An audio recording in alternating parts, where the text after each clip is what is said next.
Pada kesempatan kali ini kita akan belajar dari kebenaran firman Tuhan, apa yang Tuhan Yesus lakukan ketika ia memasuki Yerusalem minggu di mana dia akan disalibkan. Tindakan yang pertama dia lakukan adalah dia masuk ke bait suci, bait Allah, dan dia menyucikan bait Allah. Nats yang terambil dari Matius 21 ayat 12 sampai 17. Matius 21 ayat 12 sampai 17. Saya akan bacakan. Yesus menyucikan bait Allah. Lalu Yesus masuk ke bait Allah dan mengusir semua orang yang berjual beli di halaman bait Allah. Ia membalikkan meja-meja penukar uang dan bangku-bangku pedagang merpati, dan berkata kepada mereka, "Ada tertulis, rumahku akan disebut rumah doa, tetapi kamu menjadikannya sarang penyamun." Maka datanglah orang-orang buta dan orang-orang timpang kepadanya dalam bait Allah itu, dan mereka disembuhkannya. Tetapi ketika imam-imam kepala dan ahli-ahli Taurat melihat mujizat-mujizat yang dibuatnya itu, dan anak-anak yang berseru dalam bait Allah, "Hosana bagi anak Daud," hati mereka sangat jengkel. Lalu mereka berkata kepadanya, "Engkau dengar apa yang dikatakan anak-anak ini?" Kata Yesus kepada mereka, "Aku dengar. Belum pernahkah kamu baca dari mulut bayi-bayi dan anak-anak yang menyusu, Engkau telah menyediakan puji-pujian?" Lalu ia meninggalkan mereka dan pergi keluar kota ke Betania dan bermalam di situ. Sekali lagi saudara-saudara, hal yang pertama Tuhan Yesus lakukan ketika dia masuk Yerusalem, di mana minggu sebelum dia disalib, dia pergi ke bait Allah. Dia menyucikan bait Allah. Menyucikan di sini bukan dalam pengertian ritual, tetapi dia mau membenahi bait Allah. Dia membereskan bait Allah. Memang sifatnya konfrontatif. Apa yang Tuhan Yesus lakukan, dia membereskan bait Allah dari orang-orang yang mencari keuntungan. Itu yang dia lakukan. Nah saudara-saudara, apa yang terjadi ketika Yesus menyucikan bait Allah ini? Sudah barang tentu ada orang yang senang dengan tindakan Tuhan Yesus Kristus ini, tetapi ada yang jengkel. Siapa dia yang jengkel? Tidak senang hati melihat apa yang Tuhan Yesus lakukan di dalam kehidupannya. Mereka itu adalah ayat 15 dikatakan, tetapi ketika imam-imam kepala dan ahli-ahli Taurat. Jadi inilah orang-orang yang jengkel kepada Tuhan Yesus Kristus. Mereka adalah imam-imam kepala, imam-imam yang bertugas di bait suci tersebut. Lalu kemudian para ahli-ahli Taurat, mereka jengkel dengan apa yang Tuhan Yesus lakukan. Kenapa mereka jengkel? Mereka jengkel yang pertama dikatakan di dalam ayat 12, lalu Yesus masuk ke bait Allah dan mengusir semua orang yang berjual beli di halaman bait Allah. Ia membalikkan meja-meja penukar uang dan bangku-bangku pedagang merpati. Ini adalah satu tindakan konfrontatif Tuhan Yesus yang kedua kali, di mana di dalam Yohanes 2 ayat 13 sampai 17, Yesus pertama kali menjungkir balikan semua dagangan-dagangan yang ada di bait suci. Ini adalah tindakan yang kedua Tuhan Yesus lakukan. Yesus dengan konfrontatif, tidak dengan cara persuasif, tapi konfrontatif. Dia menjungkir balikan meja-meja penukar uang dan bangku-bangku pedagang merpati, di mana pedagang-pedagang itu hanya sekedar mencari keuntungan di bait Allah. Untuk mendapatkan keuntungan, mereka rela untuk menipu orang-orang yang akan membawa persembahan, binatang persembahan yang akan dikorbankan bait Allah. Pada saat itu mereka mengklaim bahwa binatang-binatang yang mereka jual lah yang pantas atau yang memenuhi syarat untuk dipersembahkan di dalam bait Allah, sehingga mereka jual dengan harga yang cukup mahal. Jadi yang pertama, saudara-saudara, Tuhan Yesus menyucikan bait Allah dan membuat jengkel para imam kepala dan ahli Taurat oleh karena Yesus sedang menghajar orang-orang yang mengkomersialisasikan bait Allah pada saat itu. Banyak kita tidak sadar bahwa kita datang ke gereja sedang mengkomersialisasikan, kita sedang berhitung-hitungan dengan Tuhan.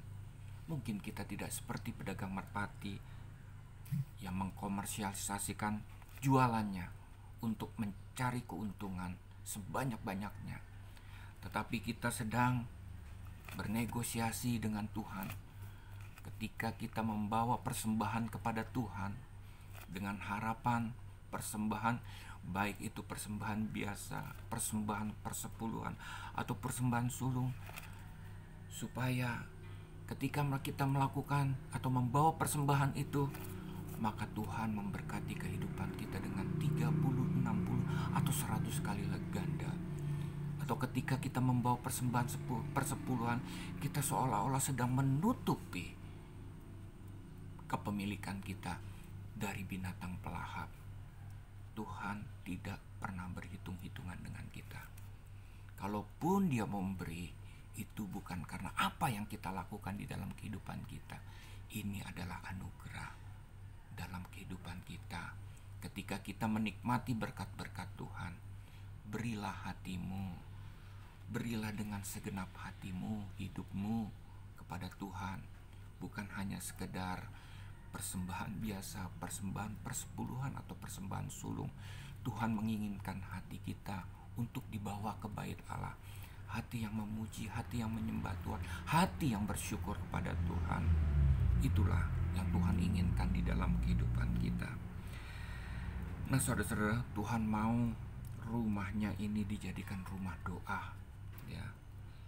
Tuhan mau bait Allah, baik itu gereja maupun bait Allah di dalam diri kita.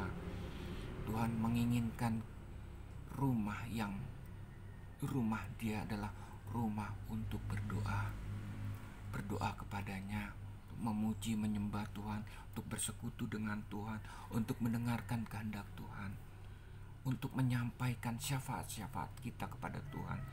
Inilah yang Tuhan inginkan di dalam kehidupan kita. Itu yang pertama, saudara-saudara. Tindakan dari Tuhan Yesus Kristus membereskan bait Allah dari komersialisasi bait Allah. Yang kedua, di sini di dalam ayat 14 dikatakan, maka datanglah orang-orang buta dan orang-orang timpang kepadanya dalam bait Allah itu, dan mereka disembuhkannya. Yang kedua, yang pertama tadi Tuhan Yesus meniadakan komersialisasi. Yang kedua, Tuhan Yesus mengadakan mujizat. Mujizat itu bukan hanya terjadi 2000 tahun yang lalu, di mana Yesus hadir di dalam bait Allah. Dia menyembuhkan orang-orang buta. Dia menyembuhkan orang-orang timpang. Mujizat itu masih ada, saudara-saudara, sampai sekarang. Bahkan Tuhan katakan di dalam perikop selanjutnya, asal tidak bimbang dan kamu percaya, kamu sanggup untuk memindahkan gunung. Bukan hanya sekedar kita menikmati kesembuhan, mujizat kesembuhan yang Tuhan berikan dalam kehidupan kita. Lebih daripada itu, perbuatan-perbuatan besar sanggup kita kerjakan. Mujizat Tuhan masih ada, saudara-saudara, sampai saat ini. Itulah yang kedua yang Tuhan kerjakan di dalam bait Allah, dan yang Tuhan kerjakan sampai saat ini. Dan yang ketiga, saudara-saudara, ada satu kejadian di mana ketika Tuhan Yesus datang ke bait Allah, banyak anak-anak kecil sedang bermain. Mereka mungkin sedang menunggu orang tuanya mengadakan ritual di dalam bait Allah tersebut. Lalu anak-anak ini berkata kepada Tuhan Yesus Kristus. Mungkin mereka setengah berteriak, "Hosana bagi anak Daud, Hosana bagi anak Daud." Apa yang mereka teriakan ini persis ketika Daud sedang menghadapi Goliat, mau menghadapi Goliat. Orang-orang berkata, "Hosana anak Daud, Hosana Daud." Seperti yang saya katakan, Hosana artinya ketika Yesus masuk ke Yerusalem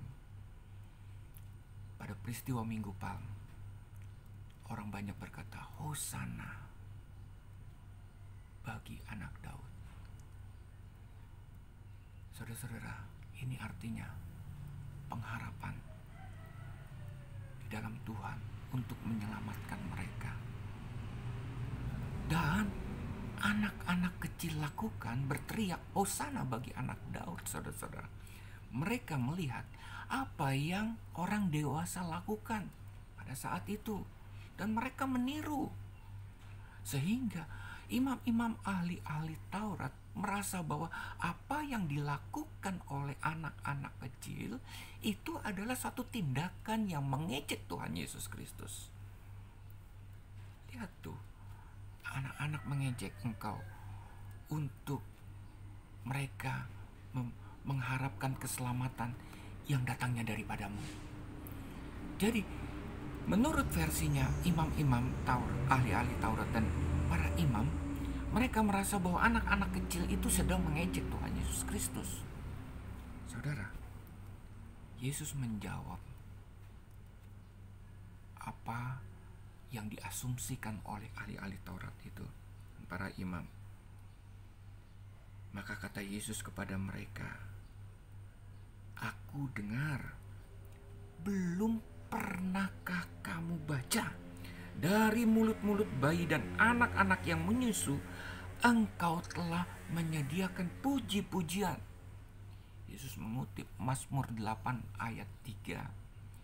Apa yang anak-anak kecil lakukan itu bukanlah satu tindakan yang mengejek Tuhan Yesus pada saat itu. Inilah puji-pujian yang Tuhan sudah taruh dan Tuhan sudah nubuatkan di dalam Mazmur 8 ayat 3. Dan ini terjadi dari mulut-mulut anak kecil akan keluar, atau Tuhan sediakan puji-pujian kepada Mesias. Dan saya percaya puji-pujian itu sampai saat ini masih terjadi karena Tuhan masih memberikan itu kepada anak-anak. Jadi bukan hanya anak-anak, bukan hanya orang dewasa, dan anak-anak pun juga akan memuji Tuhan. Jadi yang ketiga, Yesus sedang menunjukkan apa yang dia lakukan merupakan penggenapan dari nubuatan masa lalu. Saudara, 3 tindakan ini yang Tuhan Yesus lakukan membuat para imam-imam dan ahli Taurat jengkel. Yaitu yang pertama, dia meniadakan komersialisasi di dalam bait Allah. Tuhan mau bait Allahnya itu dijadikan rumah doa, bukan tempat untuk mencari keuntungan. Yang kedua, mukjizat masih ada, bukan hanya 2000 tahun yang lalu, tapi sampai sekarang ini. Asalkan kita tidak bimbang, kita percaya. Jangankan orang buta melihat, orang timpang berjalan, gunung pun kita akan sanggup pindahkan asalkan kita percaya. Dan yang ketiga, tindakan Tuhan Yesus yang membuat imam-imam dan para ahli Taurat ini jengkel adalah ketika Yesus berhasil menunjukkan apa yang dia kerjakan adalah penggenapan dari nubuatan di dalam kitab Mazmur 8 ayat 3. Dan yang terakhir, ayat 17, Tuhan Yesus meninggalkan mereka.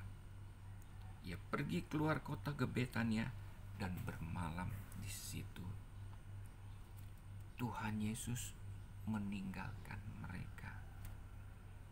Ada ucapan syukur buat orang-orang yang mengalami mujizat Tuhan pada saat itu. Orang timpang berjalan, orang buta melihat, tetapi tidak untuk ahli Taurat dan imam-imam. Mereka semakin jengkel, mereka semakin bernafsu untuk menyalibkan Tuhan Yesus Kristus. Tidak ada manfaat buat mereka, imam-imam dan ahli Taurat, dari apa yang Tuhan Yesus kerjakan dan mereka lihat, mereka alami di dalam kehidupan mereka. Maukah saudara seperti itu? Dan saya percaya ketika saudara berjumpa dengan Tuhan Yesus Kristus, mengalami Tuhan Yesus Kristus, maka yang adalah ucapan syukur dan kita mempersembahkan hidup kita bagi Tuhan. Tuhan memberkati. Shalom.